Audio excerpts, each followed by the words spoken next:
Welcome ladies and gentlemen to Frank's Vault 88, the happiest and friendliest vault around. That's right, everyone's happy to live here, although you'd never know it by the amount of complaining going on.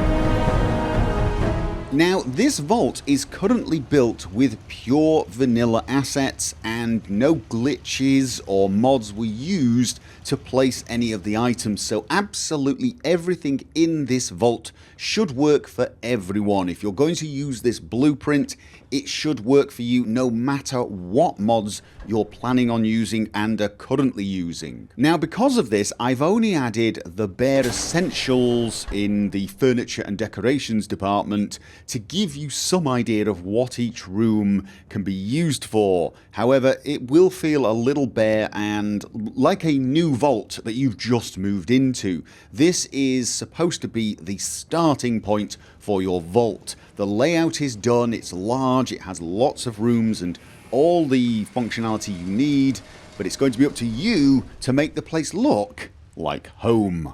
The entrance to the vault is relatively unchanged because there is not a lot that you can do there. I've added some defences and cleaned some of the mess up. But of course the real changes begin when you head to the main atrium. This is the main area where all of the settlers will meet, dine, do all their shopping and generally any socializing. This is very much the central hub of the vault. There is a bar and cafeteria area that uses the standard dining tables, although they are a little tatty. That's probably one of the first things I would want to replace. And of course there is a kitchen which should contain everything you need, but I think the stove should probably be replaced. There is a storeroom at the back and it does lead on to hydroponics, which I will show you later on. And above that area you will find the gaming and lounge area where people can sit or play pool and various arcade machines. On the other side we have a fully functioning clinic with the option to get yourself fixed up, have your face changed and even have your eyesight checked. There is a recovery room for people who've undergone surgery, although if facial reconstruction is a little too severe for you, there is a barber so you can change your hairstyle and a public lavatory. There are 3 other rooms that I have decided to use for shops, including a general store, armory, weapons cellar and a tailor, a clothing store here. Each of these shops does have their own storage space so they can keep merchandise there, and if you actually need more shops than that, the main area is large and I imagine several people will want to place a few traders there. And at the far end of the atrium you will find the security office for all your public security needs, the overseer's office and the overseer's apartment. The security office is extremely bare, just with a few desks, but it does lead off to research, maintenance, hydroponics, the overseer's office and even an exit that will take you towards the water purification plant. The overseer's office is a fairly simple affair as you would expect, and it does lead off onto a security room that is more for private security meetings. This is where all of the security equipment will be kept and where you will meet the staff and discuss the issues at hand. Of course you have the vault-tec population management system in the overseer's office if you need to manage your settlers, and you have a door to your own private quarters. These are fully functional and should contain everything you really need, including the loadout room, a room where you can do all your crafting, store your ammunition, do all repairs, etc. The apartment itself contains a hallway, a living area complete with the essential television, of course, and a window that lets you look out over the atrium, and you have your own kitchen. Now this is the only living area with its own kitchen. Unfortunately, it is using one of the old terrible stoves, which is, of course, a fire hazard, and yet is still the only stove available in the vanilla game. The Overseer's apartment actually has 2 bedrooms, a large one and a slightly smaller one for your travelling companion, and each room has its own ensuite bathroom that currently contains nothing but a sink and a toilet. There are no showers or baths worthy of a vault. There is a bath in the vanilla game, but it looks horrible. So you will have to supply the basic bathroom utilities yourself. Hydroponics is a fairly simple affair. It is a single room that is very well lit and contains enough food for 42 settlers. You can probably plant a few more crops here as well if you really intend going over that and are not using supply lines. As I mentioned, it leads on to the food storage room, which itself leads on to the kitchen. From the atrium we can move into the residential area, and here we can find a fully functional gymnasium and a classroom for all of the children that I'm sure your settlers are going to have once they start getting a little more relaxed, shall we say. Residents who fail to get suitably relaxed will of course need a single apartment, of which there are many. Each single apartment is a 3x2 room with a bed and enough space to have a television, sofa and desk. It may not be quite as luxurious as the Overseer's apartments, but each apartment does contain a 2x1 room to be used as a bathroom. You will of course need to add various utilities to make it a little more functional. For couples attempting to have a family, you get a 3x3 room, again with a television and enough space for things like radio, record player, a dining table, and yet again a 2x1 bathroom.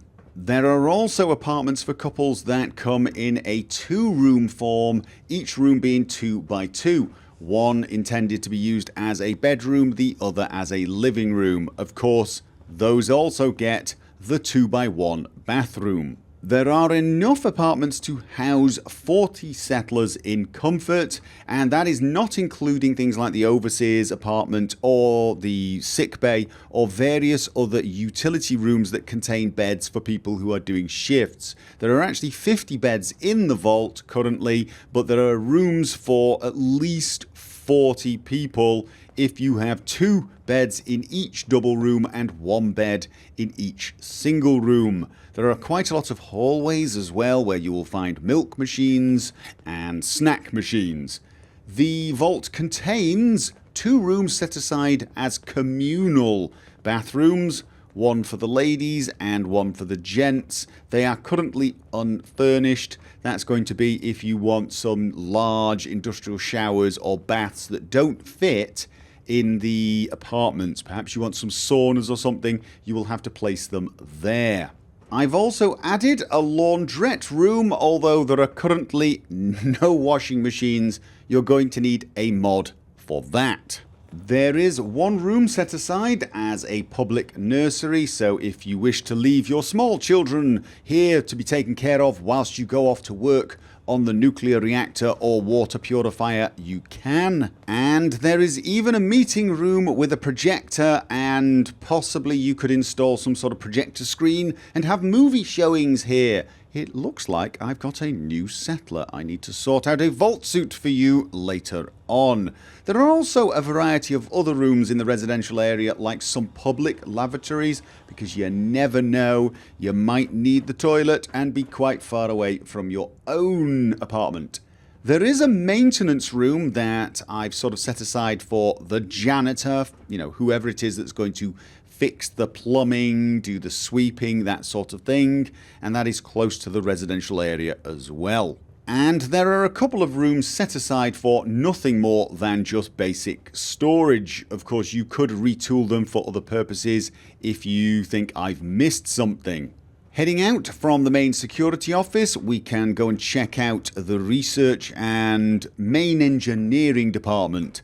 This is where any science or heavy engineering is done. Again, a small storeroom and then a little area for some basic research. This is the science laboratory and a little office for the chief scientist, I guess. Only some basic furnishings at the moment.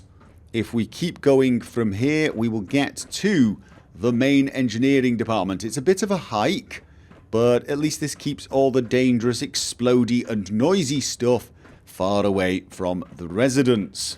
There is a main upper area for your chief engineer, your foreman, and then what I've designated the maintenance block. This is where you will do all of the maintenance on power armor, robots, and other items. This is obviously not for the overseer because he has his own gear for that. There is also a contraptions floor. I've currently got a food processing plant here. You, of course, could build whatever you want. It's a reasonably large space and you could probably make most machines here. If you want something bigger than this, there are some caverns. I will show you them in a little while. Moving on from engineering, you will come to the water treatment plant. This is a self-contained area that has an office for record keeping and keeping track of the water treatment itself, and then the main cavern where the water treatment device is found. There are walkways around the entire machinery, giving you access to all of the valves and allowing you to do full repairs. There are even stairs going down into the water, allowing you to really get down and fix things if they go wrong. And there are plenty of decontamination arches all around, so you don't have to worry about radiation sickness. I've also included a few turrets just in case we get burrowing creatures coming into this area. The main power reactor is actually pretty close to the water treatment plant, but that shouldn't be too much of a problem seeing as the water is already radiated anyway. This thing gives off a whopping great 500 power, which is way more than this vault needs. In fact, you could remove this reactor and it would not be a problem. The power in this vault is actually kind of a little silly. Something like about 800. More than you'll need, but I liked that reactor. I think it looks very cool. So we have a reactor room. We have a control room and observation post for the reactor.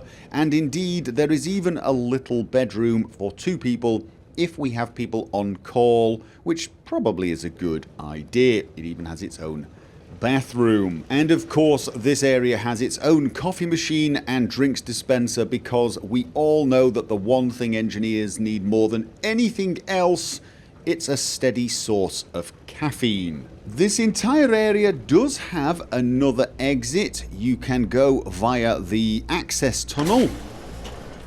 That is pretty damn secured. It has a powered door so that we can shut it down, and it does have some turrets. So if for some reason we do get attackers or, well, more likely to be burrowing creatures, they will get intercepted. Of course, there is a cavern through here, yet another powered door. And if you want to build some... Well, I'm not totally sure what you would want to build over here, but perhaps you've got some ideas yourself. But for now, this area is pretty secure and can be completely locked down via a lot of powered doors.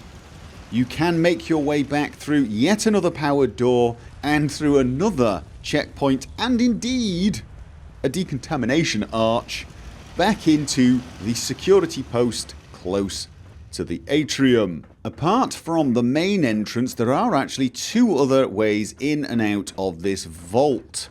The first I'm going to show you is close to engineering. You go via yet another security room that does contain power armor and some weapons, and you enter a concrete entrance with a vault door.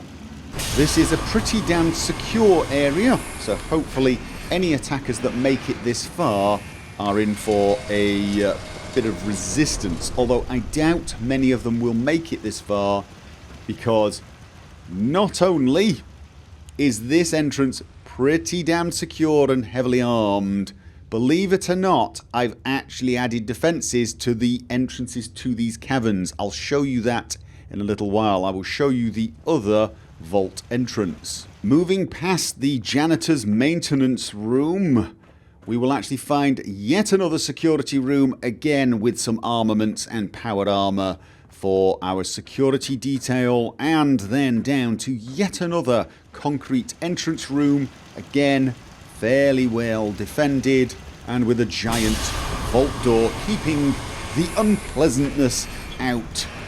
And yet another heavily defended entrance to keep your settlers secure. Now this one is actually leading into a reasonable sized cavern, so you may, if you want, wish to dismantle this entrance and build a few rooms here, but believe it or not, compared to the main atrium area, the ceiling is not that high, so the maximum you will get here are 2-story rooms. So to be honest, you're going to build less than you think.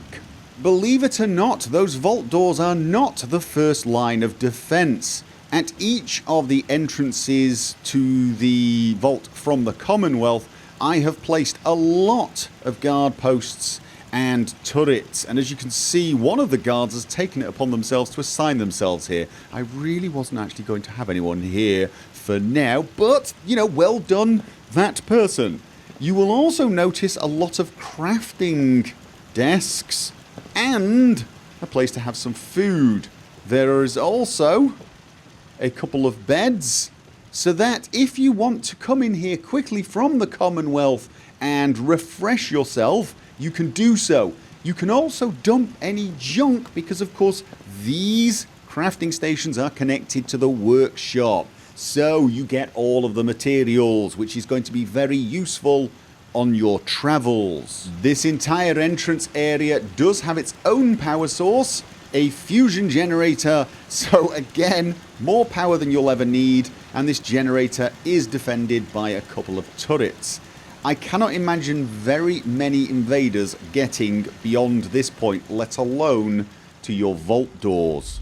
The other entrance is pretty much identically equipped. When you first come down the stairs, you will be met by defences. So if you are not a friendly, you are rapidly going to have a bad day. There's a lot of concrete defences, again, crafting stations and places to repair your power armour, and there is even a small, if not very comfortable, concrete cabin for you and whoever you have travelling with you. Not just a well-defended entrance, but a convenient drop-off point for you, the Adventurer Overseer. I was about to say Overlord. Adventurer Overlord. Sounds better, doesn't it? No, you're an Adventurer Overseer. Don't let anyone else hear you call yourself an Overlord. Seriously, there'll be a revolt. There are still a few large caverns, such as this one, and a number of smaller ones. I've mostly used the main area and the water treatment area for my building. The engineering block does take up some of the room, but you should still find quite a lot of areas if you want to do some more buildings. Perhaps you want to expand it for even more residents, maybe you need some more crops, or maybe you just want to build some large stupid structure that serves absolutely no purpose other than to just basically brag to the universe that your vault is better than everyone else's. This vault in its basic form should provide everything you need to create a thriving community that actually needs no contact with the outside world to stay alive and be happy. Now, I did say that this vault had been built with purely vanilla items and using no mods or glitches to place things in places you could not place them with the vanilla game. However, I did use 2 mods to change the lighting. I used Better Workshop Lights and vault-tec Simuson lighting. I will show you what the mod looks like, what the vault looks like without those mods, so that you get an idea of how it will look if you do not wish to use the same lights. It doesn't look bad, but of course there are a lot more dark spots and shadows, but perhaps you will actually like that. or perhaps you just want to place more lights. Of course, more lights does mean more performance hit, but perhaps you're okay with that. The reason I use those lighting mods is you frankly have to place lights absolutely everywhere to get any sort of coverage. If you look at this classroom, you can see the desks in the center have absolutely no coverage, so I would need to add lights on the roof as well, on the ceiling as well. The corridor lights are pretty much useless. They give off this tiny little bubble. It's more of a point of light to head off to, and lights in apartments really only shine in what looks like about a 2-meter area. So you would need a lot more lights, or you would need to put up with a lot of dark shadows. That's going to be completely up to you. You do not need to use the same lighting mods as me. It has no effect on using the blueprint whatsoever. And there you have it, ladies and gentlemen, Frank's Vault 88. It is bare bones at the moment, and it will need a lot more furniture and decorations, and I'm going to leave that up to you. I'm going to be decorating it myself, and I may even upload the fully modded, fully decorated blueprint sometime as well. But if you want to take this vault and make it your own, you are more than welcome to do that. In fact, if you add a load of mods and decorate it and make it look great, feel free to upload that blueprint to Nexus as well. I'd love to see what you can create from my basic creation. I hope you will enjoy this vault, and I hope it won't hurt your performance too much whilst in this vault.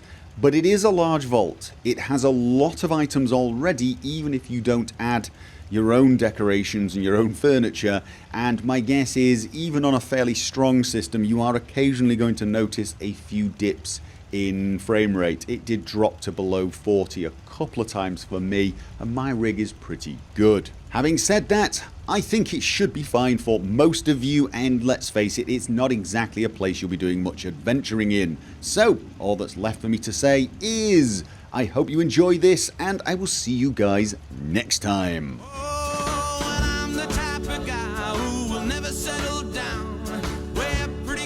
Well, you know that I'm around, 'cause I'm a wanderer.